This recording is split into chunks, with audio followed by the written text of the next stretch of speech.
Sometimes life throws bold moments at you, like finding the perfect vacation or finding the ideal location. At BOS, we're there to help you meet those moments with bold confidence. So whether it's managing money for future plans or getting what you need to start planning your dream, we're here to bring you a better banking experience. Make the bold move and switch to BOS today.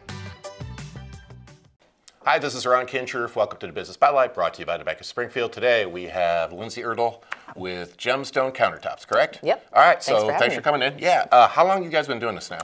We opened in 2019, so just before COVID hit. We opened our doors in August, and in March, April, COVID hit, and we started faster than I ever could have dreamed. So have you always had this love of countertops, or how does one get involved and start a business in this? So I actually went to school for interior design, and that's what I graduated with. My mom has joked that I also had a love of rocks growing up. I always had a rock tumbler and loved geodes and all that stuff, and so she's laughed with this. I've kind of combined both interior design and then my love of rocks. Really? So did you take geology and stuff like that in school too? I did. It was called Rocks for Jocks, so I can't claim that I learned a whole lot. Rocks for Jocks, okay. Yeah. So that's interesting. So so just 6 or 7 years you've been at this, but you're kind of doing it a little bit different than the other folks around here, because you actually have like a warehouse or showroom of just slabs of rock. Is that what you got there? And so kind of my past, after graduating with a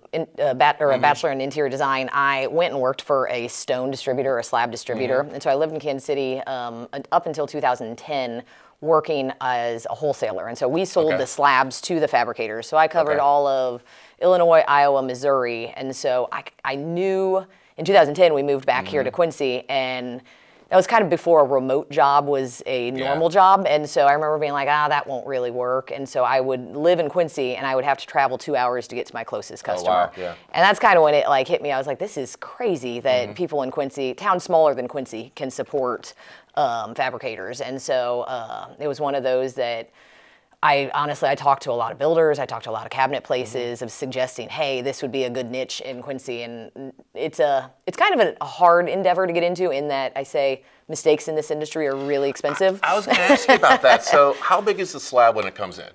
They normally are about 10 foot by about 5 or 6 feet. Okay, so I guess you can get as many countertops or as would fit into that, but if you screw up. So are you the one doing the cutting, or do you have guys who have trained in the cutting? We do all of our own templates, and we do all of our own installs. We currently have a couple different shops that do our fabrication for us, but it's kind of our long-term goal, which hopefully we can get moving in the next couple years of actually fabbing here in Quincy. How heavy is a slab?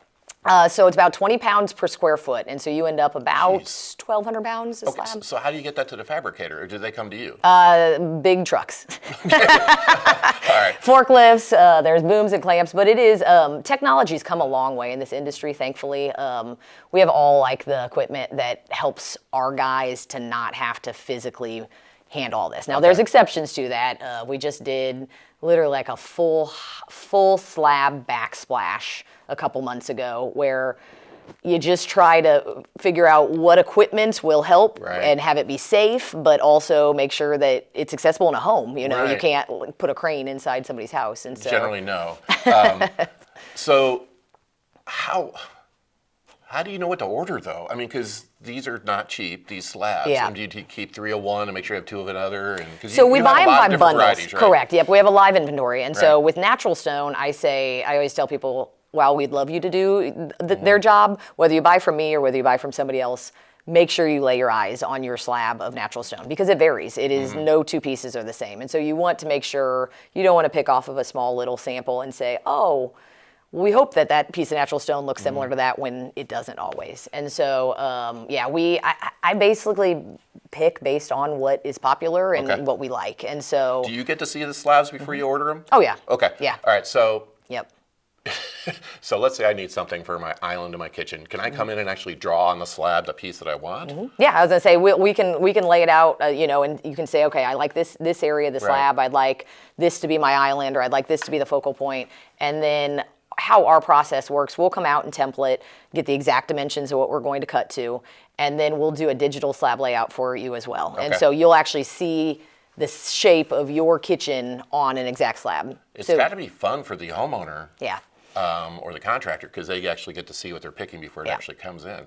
If I've heard anything, thankfully, people say that we make the process easy. I mean, it's hard to visualize what, you know what I mean, it in your kitchen, but thanks to technology and I always say I never want to install it, cut it, get it there and have somebody be like, that's not what I thought it was going to look like. Okay, so what are the slabs, 10 by 10?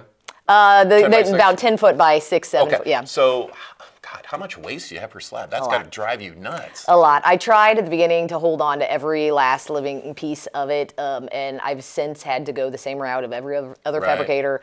There's a lot of waste that happens. Do you do like remnants though? Mm-hmm. Oh gosh, yes, yep. Okay. We have an entire row in our back of our warehouse full of remnants. So if you have a fireplace or if you have, laundry room or bathroom or something like that, where it's a great place to save some money. But you don't do tile?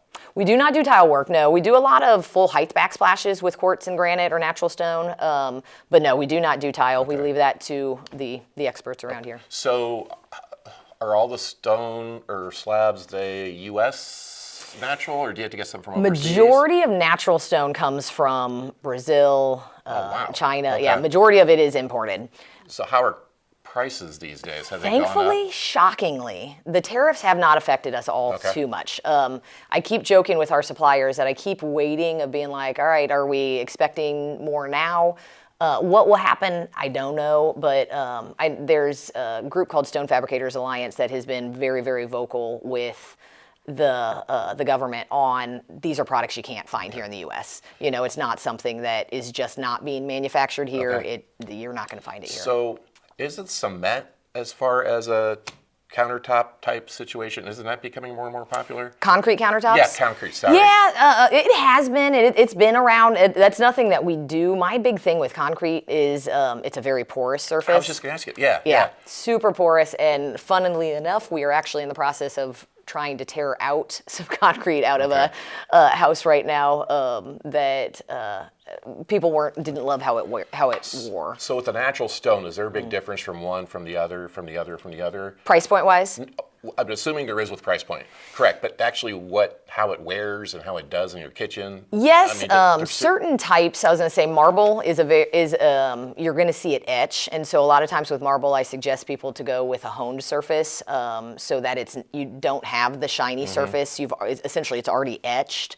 So I suggest that with marble. I always tell people with marble, it wears with us. So in 5 years, I'm not going to look the same as I do right now, and same thing with your marble countertops. Right. And so you have to be okay with it kind of living with you. Does the countertop or whatever you're doing, does it match the lifestyle you live? Like if you have a bunch of kids, does that play into what you get versus just let's say? So people with a lot of kids, I would not suggest going with marble. I'd suggest definitely going with a granite, a quartzite, or a quartz. So it does matter the type of lifestyle you have. Okay. Yep. And how do people get a hold of you? I was going to say we are at our shop Monday through Friday, 9 to 5. If during the week does not work, we're happy to meet for appointments over the weekend or after hours. You have a website and all that type of stuff too. So. Absolutely. And it's GemStone Countertops. Lindsay Ertel, thanks for coming in. Yeah, thank you so much. Appreciate it. This has been the Business Spotlight, brought to you by the Bank of Springfield.